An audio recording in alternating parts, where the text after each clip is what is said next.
Okay, the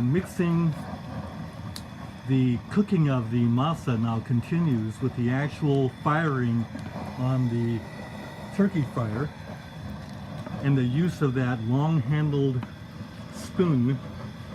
Very important, and it's very easy to burn or cause the sticking of the masa to the bottom of the pot or the sides of the pot. It's kind of like casting our alloys. We want to get the flux off the side and the bottom of the pot. But in this case, we don't want the masa to burn. Constant stirring is required. Any comments on that one? Yeah, it thickens very, very quickly. So, and it burns very quickly too. So what will happen is it started out very, very watery. Hard to imagine that it would thicken up.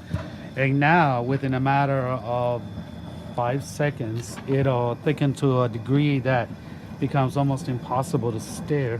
And then it'll stick to the bottom of the spoon. You can usually tell because the spoon will have clumps. Oh.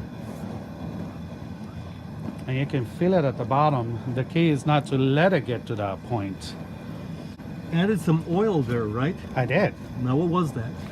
It's olive oil, and the reason it's a mix, you're gonna want to do either a mixture of water and oil. So you see right here, you can feel on the bottom. Can you hear that? Yeah.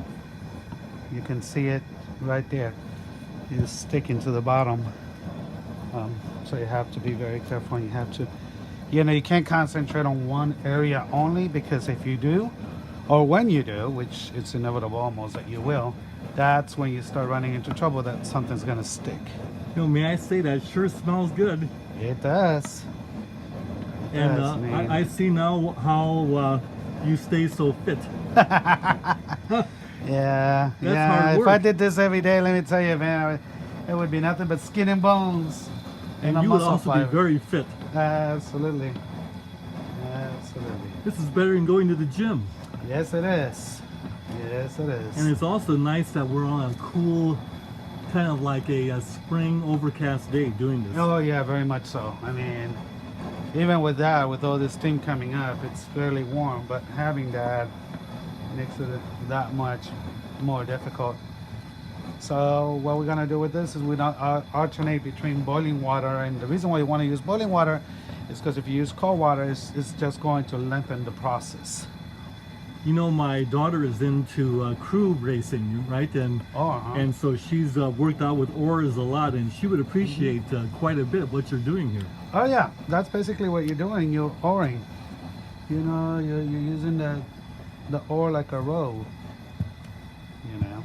And you know how actually the rowing is one of the most team-oriented sports there is. Yes, it is. It's rhythmic. You know, if one person is out of rhythm, then it's gonna ruin the whole, teamwork. Not only that, I hear it can be disastrous. Oh, very much so. You can take that, canoe over in no time. I don't think too many people realize how intense crew racing is. Yeah, well, it involves your entire body. Your legs have to be anchored down. Your torso has to be engaged. Your core has definitely got to be engaged. And that's almost non-stop. So here comes my sous chef with some water. Yeah, here comes Jen. I got 2 kettles and a pot going. So we have a lot of water going on. Bring more. A lot of water going on. Okay. So when you're done, that level is going to be what we're about 2/3 It's gonna away be up. just about a notch. Wow. So it expands quite a bit. Yeah. So when we started out, it was down just above this line. And of course, because you're going to be adding water and oil, it is going to increase the level. It's inevitable. However, it'll also thicken. And this is the basis for tamales and tacos and enchiladas. Enchiladas, all of that. tortillas. Yes, absolutely.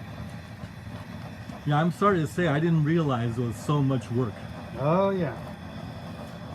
Yeah. So you want to make tamales. I'm good at eating them though. So am I. Let me tell you, I enjoy that process a lot more than this.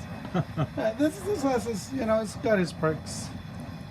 You know, it's not bad. It's fun. It's just the key is to not let it thicken too much. If you let it thicken, you're really gonna be sweating. Wow. You know, I mean, you're still gonna be sweating, but not to the same degree. I mean, there's been times when I've done this where you can barely move the spoon, and by the time you come right back, it has stuck already. Wow.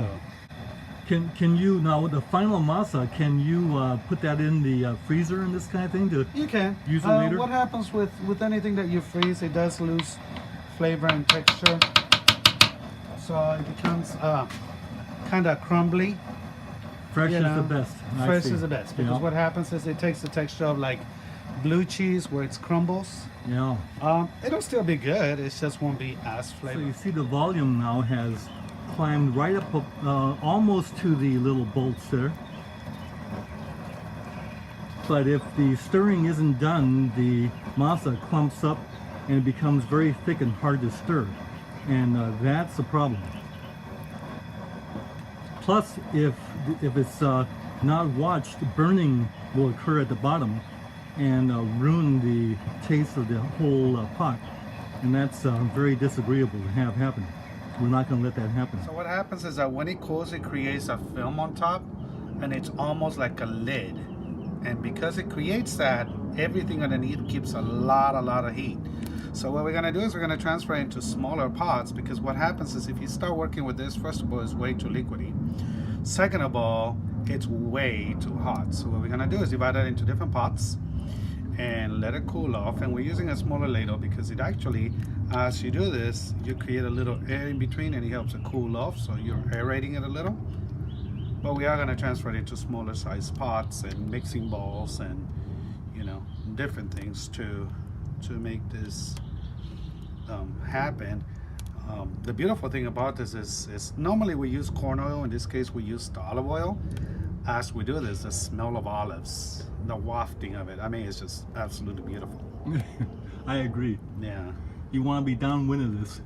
You see that little film Oh, yeah. that it's creating? Yeah. That'll thicken and that'll serve as a lid at some point, which is it's great for insulation, but not great for something that you need to make, you know. And we have more containers coming in right now. more containers. The containment store is here. Now, notice the masa is starting to thicken so that at some point down the road, we're going to have workable dough to make tamales and enchiladas and tacos. Are you getting hungry yet?